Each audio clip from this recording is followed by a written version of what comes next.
تصویراتی اہمیت کو کمزور کرنے کے مترادف۔ پاکستان نے اقوام متحدہ کے امن مشنز میں شرکت کے ذریعے عالمی سطح پر ایک مثبت اور تعمیری کردار ادا کیا ہے۔ پاکستان صرف بیانات پر نہیں بلکہ عملی اقدامات کے ذریعے بین الاقوامی امن اور استحکام کے لیے متحرک رہا ہے۔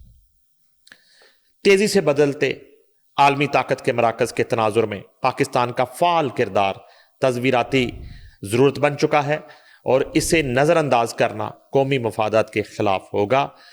اس کے علاوہ حکومت پاکستان نے آئی ایس ایف میں شمولیت کے حوالے سے ایک واضح اور غیر مبہم موقف اپنایا ہے جس کی کئی بار توثیق کی جا چکی ہے۔ آئی ایس ایف میں شمولیت کا فیصلہ پاکستان کے قومی مفاد، اقوام متحدہ کے مینڈیٹ اور پاکستان و فلسطین کے عوام کی امنگوں کے مطابق ہوگا۔ بورڈ آف پیس اور آئی ایس ایف میں مماثلت پیدا کرنا غیر منطقی ہے اور پاکستان مخالف عناصر کی جانب سے گمراہ کن کوشش کے مترادف ہے۔ یہ تھوڑا سا ناظرین کے لیے اس امپورٹنس کو اور پاکستان کی اہمیت کو اور فلسطین ایشو پہ، غزہ ایشو پہ دنیا بھر کی پاکستان سے ایکسپیکٹیشنز کو اور خاص طور پہ غزہ کے جو مظلومین ہیں ان کی پاکستان سے توقعات جو ہیں، یہ اس کا ایک احاطہ کیا ہے ہم نے، اور امید ہے کہ پاکستان ہمیشہ کی طرح القدس شریف کے حوالے سے، غزہ کے مظلومین کے حوالے سے اور فلسطین کے حوالے سے، اور پھر آخر میں مجھے کہنا پڑے گا کہ اسرائیل کو تسلیم نہ کرنے کے حوالے سے اپنا جو موقف ہے، اصولی موقف ہے، اس پر ڈٹا تھا اور ڈٹا رہے گا۔ بالکل ٹھیک سر۔ مسٹر فیض حمید کے حوالے سے بتائیے، پی ٹی آئی کے کیا وہ واقعی دشمن ہے؟ اچھا، یہ بڑی عجیب سٹوری ہے بھائی۔ یہ جو ہے نا، پہلے تو شک و شبہات تھے، اب جو ہے وہ لیجنڈری حامد میر، ظاہر ہے کہ وہ کیپٹل ٹاک میں تو اتنی کھل کے بات نہیں کر سکتے، میں یہ کہہ لیتا ہوں، بلکہ ایک لمبا عرصہ وہ آف ایئر بھی رہے، تو وہاں تو پھر مجبوریاں ہیں۔ لیکن یہ ایک سوشل میڈیا جو پلیٹ فارم ہے، وہ اپنا ایک ولاگ کرتے ہیں غالباً حامد میر ایکسکلوسیو کے نام سے، تو اس میں آج کل جو ہے نا وہ بہت بڑے بڑے انکشافات کر رہے ہیں، بلکہ زیادہ انویسٹیگیشن جو فیض حمید کے حوالے سے حامد میر صاحب نے جو ہے وہ شیئر کی ہے، وہ ان دنوں کی ہے جب انہیں آف ایئر کروا دیا گیا تھا جیو سے، ٹھیک ہے، اور لمبا عرصہ وہ آف ایئر رہے اور انہیں دھمکیاں شمکیاں ملتی رہیں۔ خیر وہ دلیر آدمی ہے، بہادر آدمی ہے، گولیاں شولیاں بھی کھا لی تھی انہوں نے کراچی میں، تو اللہ تعالیٰ نے ان کو دوسری زندگی دی، اس کے باوجود بات تو پھر وہ کرتے ہیں۔ وہ مسنگ پرسنس ہو، وہ ڈیموکریسی پر حملہ ہو، وہ حکومتی ایوانوں کے اندر اور ایک محلاتی جو سازشیں ہیں، وہ کہتے ہیں جی کہ میرے لیے تو وہ بلیسنگ ثابت ہو گئی، جب مجھے آفر کیا گیا تو میرے پاس ٹائم تھا، تو روز جو ہے نا وہ روڑی کٹنا نہیں پڑتی تھی، وہ ریسرچ نہیں ڈھونڈنا پڑتی، شو تو کرنا نہیں رات کو، تو وہ کہتے ہیں کہ میں نا اس انویسٹیگیشن میں لگا رہا کہ یہ فیض حمید کیا کر رہا ہے۔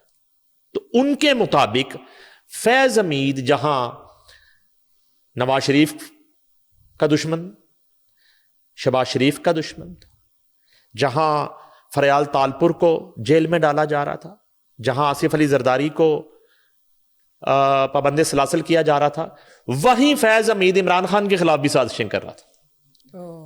اور انہوں نے یہ کہا، وہ تو ایک لمبی کہانی ہے لیکن میں کوشش کرتا ہوں کہ تھوڑا سا اس کا خلاصہ بیان کر دیتا ہوں۔ ان کا یہ کہنا ہے کہ فیض حمید اصل میں نہ عمران خان کا سگا تھا، نہ کسی سے کوئی سروکار تھا، وہ اس ملک میں صدارتی نظام جو ہے وہ نافذ کر کے خود قبضہ کرنا چاہتا تھا اقتدار پر۔ یہ ٹوٹل جو ہے نا لب لباب ہے، یہ خلاصہ ہے۔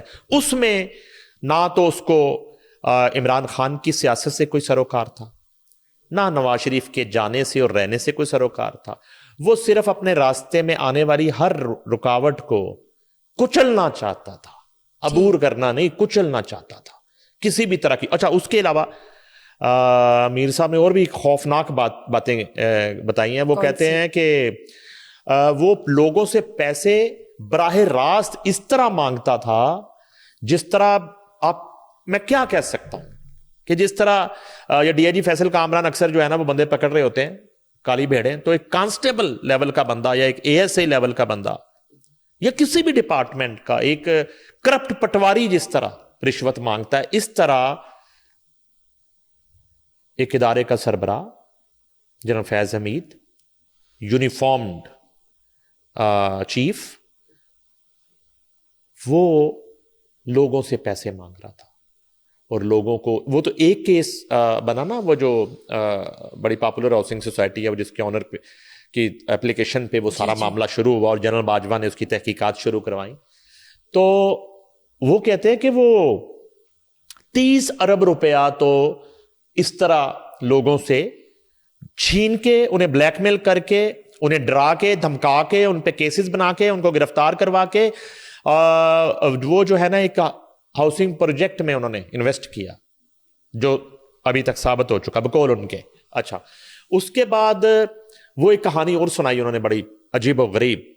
ایک مسلم لیگ نون کے ایک غالباً سینیٹر کی کہانی بتائی جو آج بھی ان کا بیٹا آج بھی سینیٹر ہے بقول ان کے. وہ کہتے ہیں کہ ان کے اسی بیٹے کی شادی تھی, ٹھیک ہے, تو اس کو فون کر کے ڈائریکٹ کہا کہ میں ایک بندے کو بھیج رہا ہوں فلاں نام کے آپ کے پاس, اگر آپ چاہتے ہیں کہ آپ کا بیٹا اپنی بارات والے دن گرفتار نہ ہو تو یہ جو شخص بھیج رہا ہوں یہ جتنے پیسے کہتا ہے اس کو دے دیں. یہ جنرل فیض حمید ہے بقول احمد میر. تو وہ کہتے ہیں کہ وہ شخص چلا جاتا ہے اور وہ اس مسلم لیگ نون کے رہنما کے پاس چلا جاتا ہے. اور اب یہ ایک اور ماجرا ہے کہ وہ مسلم لیگ نون کا وہ رہنما کیا کر رہا تھا, وہ کیوں بلیک میل ہو رہا تھا جنرل فیض حمید سے. اس سے پہلے بھی وہ بتاتے ہیں کہ وہ بہت لمبی چوڑی رقم دے چکا تھا. اور اس کے بعد جو ہے اس کے بیٹے کی بارات قریب آتی ہے, اور انہوں نے یہ بھی کہا کہ وہ جو ان کا بیٹا آج ابھی بھی سینیٹر ہے. اچھا, نام نہیں بتایا. ہاں, انہوں نے یہ کہا کہ نیب اگر مجھ سے پوچھے گا تو میں نام بتا دوں گا, ٹی وی شو میں نہیں بتاؤں گا, ولاگ میں نہیں بتاؤں گا. اگر نیب مجھ سے پوچھے تو یہ میرا فرض ہے. ہاں, وہ بات بھی احمد میر کو شاید اس لیے کرنی پڑ گئی کہ وہ کہتے ہیں کہ یہ اتنا ظلم ہوا جن کے ساتھ, وہ جو مسلم لیگ نون کے رہنما ہے اور ان کا بیٹا سینیٹر ہے, وہ ابھی تک کیوں نہیں جا رہے نیب میں اور متعلقہ فورم پہ جنرل فیض حمید کے خلاف آج بھی وہ کیوں زبان نہیں کھول رہے اپنی. اب کیا خوف ہے, کس بات کا ڈر ہے؟ ہاں, وہ کہتے ہیں کہ میرے پاس چونکہ یہ امانت ہے, مجھے اگر متعلقہ ادارے پوچھیں گے تو میں نام بتا دوں گا. تو کہانی ذرا آپ سمجھنے کی کوشش کریں کہ ایک شخص کے بیٹے کی شادی ہے, رائٹ. جنرل فیض حمید فون کر کے کہتے ہیں اس شخص کو کہ اگر تم چاہتے ہو کہ تمہارا بیٹا اپنی بارات والے دن گرفتار نہ ہو جائے تو یہ ایک فلاں نامی شخص کو میں بھجوا رہا ہوں, اس کو جتنے وہ رقم کہتا ہے وہ ادا کر دے. تو غالباً وہ کہتے ہیں کہ وہ رقم کوئی 14 سے 15 کروڑ روپیہ ایٹ اے ٹائم کیش اس شخص کو دینا پڑا. تو دولہا جو ہے نا وہ گھوڑی پہ بیٹھ سکا, اس کا بیٹا, ٹھیک ہے. اور اس کے علاوہ وہ کہتے ہیں کہ وہ عجیب شخص تھا کہ وہ اسے کوئی ڈر نہیں تھا, کوئی ہیزیٹیشن نہیں تھی, کوئی گھبراہٹ نہیں تھی. اور وہ کہتے ہیں کہ ایک ہاؤسنگ سوسائٹی جو ہے نا, اب نام ابھی نہیں میرے ذہن میں آ رہا, وہ بڑا مشہور وہ ہاؤسنگ سوسائٹی ہے, تو صرف کہتے ہیں کہ وہ ڈسکس ہو رہی ہے ابھی تک, ایک نہیں پتہ نہیں کتنے ہاؤسنگ سوسائٹیز کو فیض حمید جو ہے ان کے آنرز کو بلیک میل کر کے ان سے پیسے ہتھے آتا رہا, چھینتا رہا. چھیننے کا ورڈ یوز کرتے ہیں, پیسہ ان سے چھینتا رہا. اور یہ ایک فگر بھی انہوں نے کوڈ کیا, انہوں نے کہا کہ یہ لوٹ مار جو تھی, اس لوٹ مار سے کمایا ہوا 30 ارب روپیہ فیض حمید نے ایک ہاؤسنگ کے پروجیکٹ میں گرفتار ہونے سے پہلے انویسٹ بھی کیا. ظاہر ہے کہ اب تو وہ ریکور کیا جائے گا جب وہ انویسٹیگیشن میں ثابت ہوگا. اچھا اس کے ساتھ ساتھ انہوں نے یہ بھی انکشاف کیا ہے کہ وہ عمران خان جو ہے اس کی حکومت گرانے میں بھی بہت سی سازشوں کا حصہ ہے جنرل فیض حمید, جس کے الزامات جو ہے وہ جنرل باجوہ پہ لگتے رہے. ٹھیک ہے, لیکن بظاہر وہ ہے مسٹر فیض حمید. ایگزیکٹلی. اور نہیں, انہوں نے کہا بہت ساری چیزوں میں ایون جنرل باجوہ کے حوالے سے احمد میر نے یہ بات کی کہ جنرل باجوہ جو ہے نا وہ عمران خان کے ارد گرد والے لوگوں کو کہتے تھے کہ مجھے انفارمیشن دینی ہے آپ نے عمران خان کے بارے میں, دوسرے لفظوں میں کہیں کہ مخبری کرنی ہے. ٹھیک ہے جی. اچھا مگر یہ ان کا خیال ہے, یہ ان کا خیال ہے. ہم نے جو صورتحال دیکھی اس میں بہت سارے ایسے الزامات جو جنرل باجوہ پہ لگتے رہے, آج بھی لگتے ہیں, ان میں زیادہ تر کاروائیاں جنرل فیض حمید ڈال دیتے ہیں. وارداتیں, زیادہ تر وارداتیں وہ جنرل فیض حمید کی ہوتی تھی. اچھا وہ اس میں ایک عام تاثر تھا کہ چیف کی مرضی کے بغیر جو ہے ان کا ماتحت اس وقت کا ڈی جی آئی جو ہے وہ کس طرح یہ سب کر سکتا ہے. لیکن یہ ایک عجیب حقیقت ہے, یہ ایک تلخ حقیقت ہے کہ ایسا ہوا اس ملک میں کہ بائی پاس کیا گیا بہت سارے ایشوز میں اس وقت کے چیف آف آرمی اسٹاف.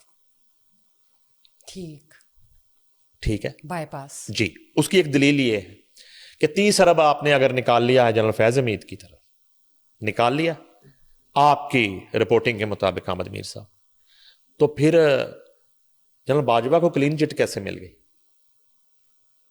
آپ ہی کے ادارے کی روزنامہ جنگ کی یہ لیڈ ہے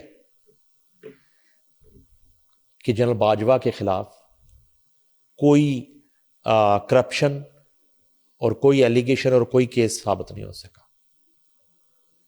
یہ میں بات کر رہا ہوں لوٹ مار کی اور کرپشن کی بات کر رہا ہوں. ہاں باقی جو نواز شریف کو گھر بھیجنے کے حوالے سے اور اس کی حکومت کا تختہ الٹنے کے حوالے سے اگر وہ الزامات اور وہ چیزیں وہ اس کو الگ کر دیں.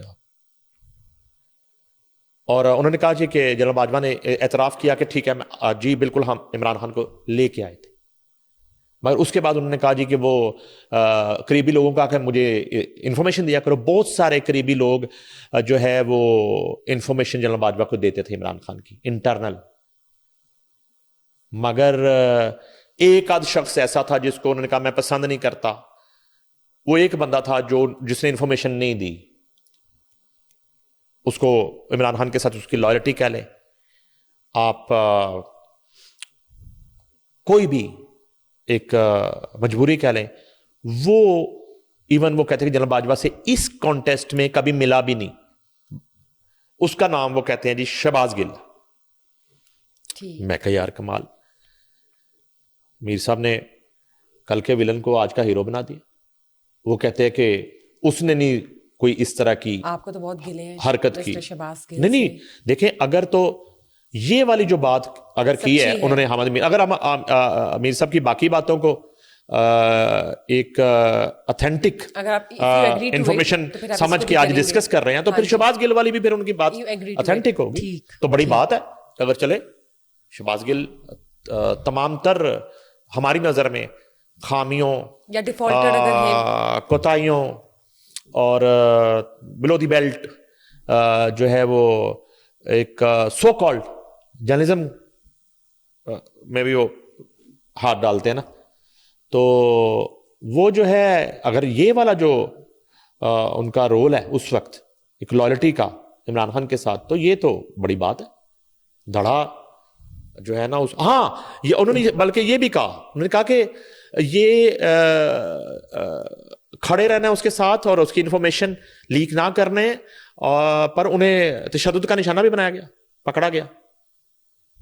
وہ جو ہم کہتے ہیں نا جی کہ وہ پکڑا گیا, اریسٹ کیا گیا اور وہ چترول کی گئی, اور یہ وہ کہتے ہیں کہ اس کی ایک وجہ یہ بھی تھی. ٹھیک ہے, تو یہ ہم جو ہے وہ اس کو ڈسکس کرتے رہیں گے. یہ بھی ایک عمران سیریز, پاکستان سیریز ہے, یقیناً ایک بھیانک ہسٹری ہے اس دور کی. اور آخر میں میں یہ بھی بتا دوں کہ 9 مئی کے حوالے سے انہوں نے کہا کوئی ابہام نہیں ہے. 9 مئی بھی ایک فیض حمید کی بہت بڑی سازش تھی, اور جس میں تیر کے نشانے پر تقریباً سارے فریق تھے. کہ ایک تو اس وقت کے جو ہے فوج کے اندر بغاوت کی, یہ گراؤنی کوشش تھی. اس کے ساتھ اگر وہ باؤنس ہو جاتا ہے, وہ اٹمپٹ باؤنس ہو جاتی ہے, تو پی ٹی آئی جو ہے وہ دفن ہوتی ہے. عمران خان کو رگڑا لگ جاتا جو کہ لگ گیا. ٹھیک ہے, تو یہ ایک بڑا خوفناک پلان تھا جس کو ڈیزائن کیا جنرل فیض نے. یہ بھی اس کہانی کا ایک پہلو ہے اور ایک خبر. بہت شکریہ آپ نے شیئر کی. سر اپڈیٹس میں لینا چاہوں گی کچھ واقعات کی, پاکستان, لاہور, کراچی سے ریلیٹڈ. فرسٹ آف آل یہ بتائیں گل پلازا کی کیا اپڈیٹس ہیں آپ کے پاس؟ گل پلازا تو ایک بڑا ہی میں کہتا ہوں کہ خوفناک سانحہ, اور بظاہر تو یہ ایک آگ لگی تھی, اندازہ نہیں تھا کہ یہ اتنا بڑا سانحہ بن جائے گا. اور اب آخری اطلاعات تو یہ ہیں کہ وہ جو گل پلازا ہے وہ تو اب کوئی بسنے کی اور کاروبار کی جگہ نہیں رہ گئی, اور اس کو تو میرا خیال ہے مکمل ایک دفعہ مسمار کر کے اور دوبارہ سے تعمیر کیا جائے گا. دیکھیں اس میں جو ہے نا, ایک تو سب سے بڑی جو تکلیف دہ بات ہے کہ جانی نقصان ہو گیا. اچھا, اس کے بعد ابھی بھی درجنوں کی تعداد میں لوگ جو ہیں وہ لاپتہ ہیں. اچھا, ایک کسی شخص کا, کسی فیملی ممبر کا, کسی گھر کے کفیل کا ایک تو حادثاتی موت یا طبعی موت ہو جائے تو اس پہ کبھی نہ کبھی صبر آ جاتا لواحقین کو. لیکن ایسی صورتحال میں جب آپ کے گھر کا کوئی فرد جو ہے وہ لاپتہ ہو جائے تو وہ بڑا ایک تکلیف دہ معاملہ ہو جاتا ہے.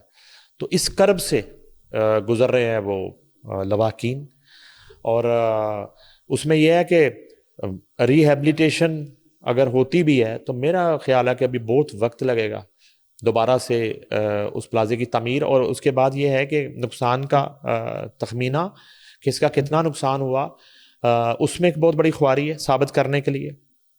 کسی کو یہ تھوڑا ہی ایک کاروباری شخص کو پتا ہوتا ہے کہ اس نے اس کی پوری ڈاکومنٹیشن رکھی ہو یہ ثابت کرنے کے لیے کہ اتنا اس کا نقصان ہو گیا اور اتنا اس میں سامان تھا اور کس نوعیت کا اکوپمنٹ تھا, سامان تھا. اچھا, اس کے بعد یہ ہے کہ جو ہے اگر کئی ماہ کے بعد جو ہے اس کو اس سامان کی مالیت دی جاتی ہے تو اتنے ماہ اس کا جو ایک کاروبار کی بندش ہے اور ایک انکم جو ہے اس کا رک جانا ہے, یہ بہت بڑی ایک ڈرا بیک ہے اور بڑا تکلیف دہ امر ہے. البتہ یہ ہے کہ اب اس کی پوری ذمہ داری آپ ایک دم سے حکومت پہ بھی نہیں ڈال سکتے. دیکھیں لیکن سر یہ مسئلہ, ہاں حکومت کی ذمہ داری یہ ہے کہ اگر وہ 900 دکانوں کے پلازے میں 1200 دکانیں بنا دی گئیں, اگر اس کا بیسمنٹ جو ہے اس کو ختم کر کے اس میں بھی دکانیں بنا دی گئی اور پارکنگ چھت پہ لے گئے اور اس پہ اتنا برڈن ڈال دیا اور جو راستے تھے راستوں کو بھی دکانوں میں بدل دیا گیا, چھوٹی چھوٹی دکانوں میں بدل دیا. جب یہ سب کچھ ہو رہا تھا تو اس کی انسپیکشن کرنا کس کا کام تھا, اس کو پوائنٹ آؤٹ کرنا کس کا کام تھا, اس پہ متعلقہ جو محکمے ہیں, متعلقہ جو ادارے ہیں. یہاں تو آپ ایک بلڈنگ بنانے کے لیے آپ یہ نقشہ اپروو کروانے ذرا جائیں, آپ کو لگ پتہ جاتا ہے, آپ کو پتہ نہیں کتنے مراحل سے گزرنا پڑتا ہے. اگر آپ بالکل قانون کے اندر رہتے ہوئے ایس او پیز کو فالو کرتے ہوئے آپ کوئی کنسٹرکشن کر کے دکھائیں, 5 مرلے کا گھر مجھے بنا کے دکھائیں, لاہور کی, کراچی کی کسی ہاؤسنگ سوسائٹی میں بنا کے دکھائیں, 5 مرلے کا گھر بنا کے دکھائیں آپ, وہاں پہ ایس او پیز ہوں گے کہ سب سے بڑھ کر وہ سوسائٹی کی انتظامیہ ہی آ جائے گی وہاں پہ, وہ کہے گی جی سائڈ پہ اتنی جگہ چھوڑنی ہے آپ نے جناب نیچے بیسمنٹ میں جو ہے یہ ڈالنا ہے, اس سے اوپر جو ہے نا آپ کوئی بلڈنگ نہیں بنا سکتے. تو یہ اگر آپ فالو نہیں کرتے آپ بنا ہی نہیں سکتے, اس پہ فائن ہوتا ہے, جرمانے ہوتے ہیں. اب یہاں پہ ظاہر ہے کہ سب سے پہلے تو اس گل پلازا کی کوئی نہ کوئی وہ ہوگی نا, تنظیم ہوگی, کوئی کرتا درتا ہوں گے, کوئی باڈی ہوگی, سیکیورٹی کا انتظام جن کے پاس ہوگا, اور ہر دکان سے, نہیں آپ چیک کر لیں, ہر دکان سے منتھلی اس کے نام پہ, سیکیورٹی کے نام پہ اور دوسرے جو انتظامات ہیں اس کے نام پہ وہ جو ہے نا پے کرتا ہوگا ہر دکاندار, ہر دکاندار. وہ جو ذمہ داران ہیں وہ کیوں چپ تھے؟ یہ سب کی ذمہ داری ہے, ٹھیک ہے. پھر آپ وہاں کی جو ایسوسیشنز ہیں, جو بزنس کمیونٹی کی, جو تاجر برادری ہے وہاں کی, وہ الیکشن ہوتے ہیں سالانہ, ان کی باڈیز بنتے ہیں, تو ان کا یہی کام ہے, اور انہوں نے کیا کرنا ہے, صرف جلوس نکالنے, صرف حکومتوں کو بلیک میل کرنا. تو یہ جو ہے معاملہ, یہ ذمہ داری تو ایک سب پر, کسی پر تھوڑی, کسی پر زیادہ عائد ہوتی ہے. ریاست چونکہ ماں کے جیسی ہوتی ہے, وہ سارے اس طرح کا معاملہ سارا ریاست پہ ڈال دیا جاتا ہے. تو اب یہ ہے کہ جو چلے گئے ہیں وہ پیسوں سے تو واپس نہیں آ سکتے. بہت افسوسناک, ٹھیک ہے. اور اب یہ اگر حکومت سندھ جو ہے یا ایون فیڈرل گورنمنٹ جو ہے, اگر اس کا ریہیبلیٹیشن کا پروسیس کر دیتی ہے اور لوگوں کا نقصان پورا کر دیتی ہے, یہ کوئی احسان نہیں کریں گے اس میں. مگر یہ ہے کہ یہ کوئی حل نہیں ہے کہ کچھ سالوں کے بعد کراچی میں روشنیوں کا شہر ہے وہ, تو بزنس ہب ہے, اور وہاں پہ اس طرح کا سانے ہو جاتا ہے اور کتنی جانیں چلی جاتی ہیں اور کوئی پرسانے حال نہیں ہے. گٹر میں گر کے بچے, لاشیں نہیں ملتی کئی دن تک, کوئی روک ٹوک نہیں ہے. برسات کا موسم آتا ہے, نالے بفر جاتے ہیں, اور جو بڑی مصروف شاہراہیں ہیں وہ بند ہو جاتی, ندی نالے بن جاتے ہیں. یہ صورت اصل میں پریورٹی جو ہے وہ نہیں ہے. آج آگے دیکھیں مونسون آنا ہے نا, تو اس کی تیاری تو آج سے کرنی ہے. آپ نے انتظار تو نہیں کرنا کہ سیلاب کی صورتحال ہوگی اور کب ریلا گزرے گا. تو اس کی تو تیاری آج سے آپ نے کرنی, اس سیزن میں کرنی ہے. مگر آپ کو کہیں اس طرح کے ارینجمنٹ وہاں پہ دکھائی نہیں دیتے. حکومت پنجاب کی جانب سے جنگ میں دل کے امراض کے لیے کیتھ لیب انٹروڈیوس کروائی گئی ہے, اس حوالے سے بتائیے. یہ جو ہے ایک ہیلتھ کا بڑا زبردست پروجیکٹ ہے پنجاب حکومت کا. اس سے پہلے دوسرے ڈسٹرکٹ میں بھی کیتھ لیب جو ہے وہ قائم کی گئی ہیں. ہارٹ اٹیک کا بر وقت اور معیاری علاج, جنگ میں امراض دل کے علاج کے لیے جدید ترین کیتھ لیب بنی ہے. وزیر مریم نواز شریف نے ڈسٹرکٹ ہیڈ کوارٹر اسپتال جنگ میں کیتھ لیب کا افتتاح کر دیا. جنگ کیتھ لیب میں انجیوگرافی, انجیوپلاسٹی, پرائمری پی سی آئی کی جائے گی. اس کے بعد جنگ کیتھ لیب میں عارضی پیس میکر وہ بھی لگائے جا سکیں گے. اور پیس میکر کے علاوہ مریم نواز شریف نے ڈی ایچ کیو اسپتال جنگ میں نئی کیتھ لیب کا جو حالیہ وزٹ کیا ہے, اس میں pre post procedure ward, angiography ward کا جائزہ. اس کے علاوہ وزیر اعلیٰ نے کنٹرول روم سے کیتھ لیب میں جاری پروسیجر کا مشاہدہ بھی کیا, اور وزیر اعلیٰ نے جدید ترین آپریشن تھیٹر کا دورہ کیا. وزیر اعلیٰ نے فارمیسی میں ادویات انجیکشن کا معائنہ کیا. اس کے بعد انہوں نے امراض قلب کے مریضوں کی تیمارداری کی, جلد صحت یابی کے لیے دعا کی. اور وزیر اعلیٰ نے جنگ اور مضافات کے ممتاز سیال عصمت اللہ صالح اور ساجدہ سے بات چیت بھی کی, جبکہ انہوں نے کہیں سوچ نہیں سکتے تھے کہ جنگ میں بھی ہارٹ اٹیک کا علاج ممکن ہوگا. اب لاہور یا ملتان نہیں جانا پڑے گا. مریم نواز شریف عظیم ماں, عظیم بیٹی ہیں جی, یہ ممتاز سیال کا کہنا ہے, جو ایک پیشنٹ ہے وہاں کا. وزیر اعلیٰ مریم نواز شریف کی ہارٹ اٹیک کے بعد بر وقت انجیوپلاسٹی سے روبہ صحت اظہر اقبال نے بھی ان کا شکریہ ادا کیا. اور اس کے علاوہ وزیر اعلیٰ کی ڈی ایچ کیو اسپتال جنگ کیتھ لیب کی انتظار گاہ میں تیمارداروں سے گفتگو. اور کیتھ لیب جنگ کے عوام کے لیے بہت بڑی مہربانی اور تحفہ ہے. صوبائی وزیر پرائمری ہیلتھ خواجہ عمران نذیر نے کیتھ لیب پروجیکٹ پر بریفنگ دی. انہیں وہاں صوبائی وزیر نے وزیر اعلیٰ مریم نواز شریف کو جو ہے امید سحر کا خطاب وہاں پہ دیا جی اپنی گفتگو میں. اور انہوں نے کہا جی کہ ہارٹ اٹیک کے 60 سے 90 منٹ کے دوران جو ہے ایک مریض کی جان بچانا ممکن ہے اس کیتھ لیب کے ذریعے, اگر اس کو وہاں پہنچایا جاتا ہے. ہاں جی, اور چند دن میں 30 مریضوں کا پروسیجر ہوا جی, 40 مریضوں کا پروسیجر ہوا, اور 30 مریض جو ہیں اس میں روبہ صحت ہو چکے. اور اس کے علاوہ ان کا بڑا استقبال کیا گیا سی ایم کا. اور جنید کی شادی کے بعد یہ ان کا پہلا جو ہے وہ ایک پروجیکٹ پبلک اپیرنس تھی, ٹھیک, اور اس میں جو ہے نا جی انہوں نے وہاں پہ جا کے یہ جنگ کے جو عوام ہے ڈسٹرکٹ جنگ کے, ان کو یہ تحفہ دیا ہے کیتھ لیب کا. مس علیمہ خان کا جو دھرنا اڈیالہ جیل کے باہر چل رہا ہے وہ کیا ہے؟ علیمہ خان کا دھرنا جو ہے وہ تو چل رہا ہے, اور وہ کہتی ہیں جی کہ عمران خان کی رہائی تک میں نے جو ہے نہیں اٹھنا, دھرنا دینا.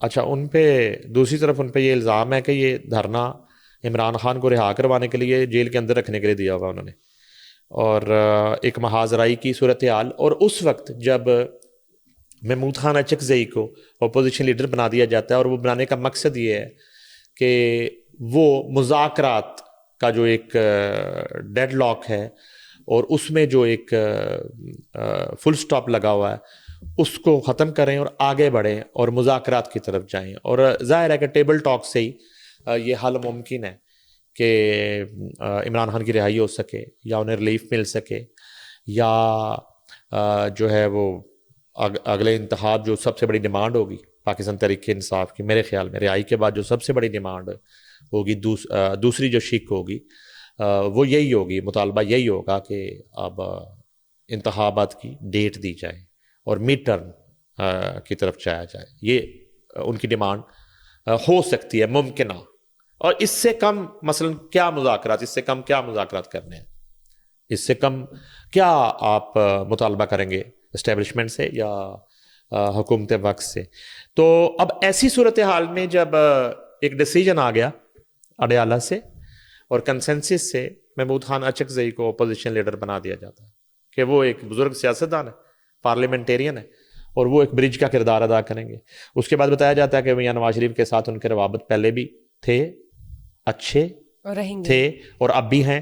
اور ایک یہ جو میاں نواز شریف جو ہے چونکہ کا بہت بڑا رول ہے, آپ اس طرح کے میثاق لے لیں, اور ماضی میں بھی میثاق جمہوریت کیا انہوں نے, بے شک, اور اس طرح کی صورتحال میں پہلے بھی وہ عمران خان کو میاں نواز شریف دعوت دے چکے ہیں بینگ اے پرائم منسٹر. تو اس طرح کی صورتحال بھی متوقع ہو سکتی ہے. تو ایک میں اکثر جو بات کرتا ہوں کہ میاں نواز شریف اور عمران خان کا ایک دکھ بھی سانجھا ہے, ایک غم تو دونوں کا ایک ہے. لیکن سر مسٹر میاں نواز شریف جو ہیں ان کے گھر سے ہی آلموسٹ رول کر رہے ہیں پاکستان میں, تو آئی ڈونٹ تھنک سو اتنا دکھ انہیں ہونا چاہیے. نہیں, وہ نہیں مسئلہ. دیکھیے یہ اسی طرح یہ ہے کہ آپ کے پوڈ کاسٹ پہ پابندی لگا دی جائے اور آپ کے گھر سے ہی آپ کہیں جی اپنی جگہ پہ کوئی بندہ دے دیں اور آپ صرف پیچھے بیٹھ کے دیکھیں, گائیڈ کریں کہ کپڑے کون سے پہننے ہیں اور پوائنٹ آف ویو کیا ہوگا اور کتنی بات کرنی ہے اور کتنی نہیں کرنی. تو براہ راست آپ کی جرنلزم جو ہے وہ اس کا گلا گھونٹ دیا جائے. ٹھیک ہے, اس سے میں آسان مثال نہیں آپ کو دے سکتا. اور آپ کو میری ایگزامپل ہی ملی تھی. ظاہر ہے اس وقت قریب آپ ہیں تو میں نے کہا آپ کی بات کر لیتے ہیں.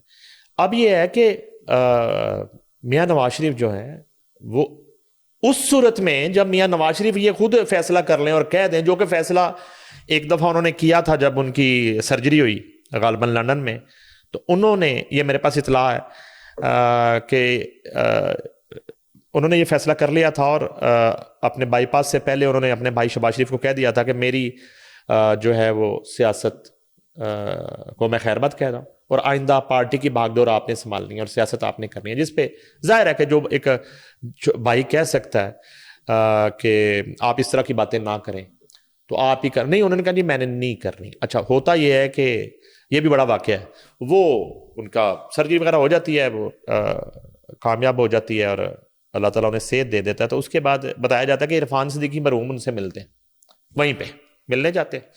اس دن میاں نواز شریف نے پریس کانفرنس کرنی تھی یا ایک ویڈیو پیغام جاری کرنا تھا, یا وہاں کے جو ایک جرنلسٹ ہیں لائک مائنڈڈ مرتضی علی شاہ, اظہر جوید وغیرہ کو بلا کے یہ اناؤنس کر دینا تھا کہ میرا اب پاکستان کی سیاست سے کوئی تعلق نہیں ہے, پارٹی کو شہباز شریف اور اس کے بعد مریم نواز اور حمزہ ہیں اور یہ سارے اس کو رن کریں گے. تو بتایا جاتا ہے, بڑی انٹرسٹنگ یہ بھی سٹوری ہے کہ عرفان صدیقی تھوڑی دیر کے لیے ملتے ہیں اور شہباز شریف ویٹ کر رہے ہوتے ہیں کہ اب ظاہر ہے کہ وہ کنونسڈ ہے شہباز شریف کہ ٹھیک ہے بھائی شاید ریسٹ کرنا چاہتے ہیں اور اب نہیں کرنا چاہتے. تو عرفان صدیقی سے کچھ سنا 15 منٹ کی ملاقات کے بعد نا شہباز شریف کو بلاتے ہیں نواز شریف اور کہتے ہیں کہ وہ جو میں نے کہا تھا نا سیاست کو خیر بات کہنے کا, وہ ابھی رک جاؤ, پاکستان جا کے ہی فیصلہ کریں گے. جس پہ شہباز شریف جو ہے نا وہ سنا ہے عرفان صدیقی کے نا خلاف ہو گئے اور چڑھ دوڑے. حقیقت یہ تھی کہ عرفان صدیقی نے مشورہ دیا کہ میاں صاحب یہ جو آپ کی پارٹی نا مسلم لیگ نون, یہ آپ کی وجہ سے ہے. آپ اگر ریٹائرمنٹ لے لیں گے اور آپ اگر جو ہے نا پارٹی کو لیڈ نہیں کریں گے تو نہ شہباز شریف کی پارٹی کے اندر وہ مقبولیت ہے اور نہ ہی کسی اور کی پارٹی کے اندر وہ مقبولیت ہے. پارٹی ایکسیپٹ ہی نہیں کرے گی, کسی قبول ہی نہیں کرے گی, تو پارٹی تتر بتر ہو جائے گی, ٹوٹ جائے گی پارٹی آپ کی. یہ کہا عرفان صدیقی نے مرحوم نے میاں نواز شریف کو, جس پہ میاں صاحب نے وہ مشورہ مانا اور انہیں سمجھ آیا اور انہوں نے اپنا وہ فیصلہ بدل لیا. جس پہ شہباز شریف صاحب کو یہ لگا کہ عرفان صدیقی نے جنانا میری صدارت لت مارتی, وہ سنا ناراض بھی رہے بڑا عرصہ اس معاملے پر. تو وہ کہنے کا مقصد یہ ہے کہ جب وہ چھوڑ دیتے نا تو پھر اس طرح کی صورتحال ہوتی تو جو آپ کہہ رہی ہیں کہ انہیں وہ دکھ اور غم نہ ہوتا. اور جب وہ آئے 4 سال کی جلا وطنی کے بعد تو وہ تو وزیر اعظم بننے آئے تھے. اس دن کے پاکستان کے تمام اخباروں کی لیڈ تھی وزیر اعظم پاکستان. تو پھر کیا ہوا؟ کہیں نہ کہیں تو کچھ ہوا نا, ڈچ ہوئے, دھوکہ ہو گیا, گرنٹر بھاگ گئے اور انہیں اس طریقے سے کہ جہاں تصور نہیں کیا جاتا, لاہور جو ان کا حلقہ ہے وہاں پہ ان پہ تلوار لٹکا دی گئی کہ آپ تو الیکشن ہار رہے ہیں. مانسیرا سے الیکشن ہرا دیا گیا جہاں سے کبھی وہ آ رہے ہی نہیں. تو کیا تھا یہ سب؟ کچھ تو تھا نا. تو آپ یہ نہ سمجھیں کہ نواز شریف کو اس بات کا رنج نہیں ہے, غم نہیں ہے, اور یہ بھی نہ سمجھیں کہ یہ بھی اسی طرح کا ایک ان کے ساتھ حادثہ نہیں ہے جو بیٹے سے تنخواہ نہ لینے پہ ان کی حکومت کا تختہ الٹنے جیسا ایک واقعہ تھا. یہ واقعہ اس سے کوئی مختلف نہیں ہے میری نظر میں اور میری انفارمیشن کے مطابق. ٹھیک ہے جی. یہ ایک دوسرا حملہ تھا اصل میں ان کے ہونے والے اور آنے والے اقتدار پر, جو کامیاب ہوا اور انہیں مجبور کیا گیا کہ آپ نہیں ہیں پی ایم کے امیدوار, جس پر شہباز شریف کا نام جو ہے انہوں نے پٹ کیا اور وہ وزیر اعظم بن گئے. یہ تو ہے کہانی. ٹھیک ہے. تو اب یہ ہے کہ جو وہ میں کہتا ہوں نا ایک دکھ سانجھے والی بات عمران خان کا, تو وہ تو یہ ہے. اچھا, عمران خان بھی اسی طرح وہ کہتے ہیں جی میرے ساتھ یہ ہاتھ ہو گیا, ٹھیک ہے, اور مجھے لانے والوں نے ہی ہاں اس میں وہ ان کو اپنی وہ غلطیاں بزدار جیسی اور گوگیوں جیسی وہ تسلیم کرنی چاہیے. ٹھیک ہے, ہاں وہ اپنی ان غلطیوں کے ساتھ یہ کہیں کہ میرے ساتھ ہاتھ ہو گیا میری غلطیوں کی وجہ سے. ٹھیک ہے.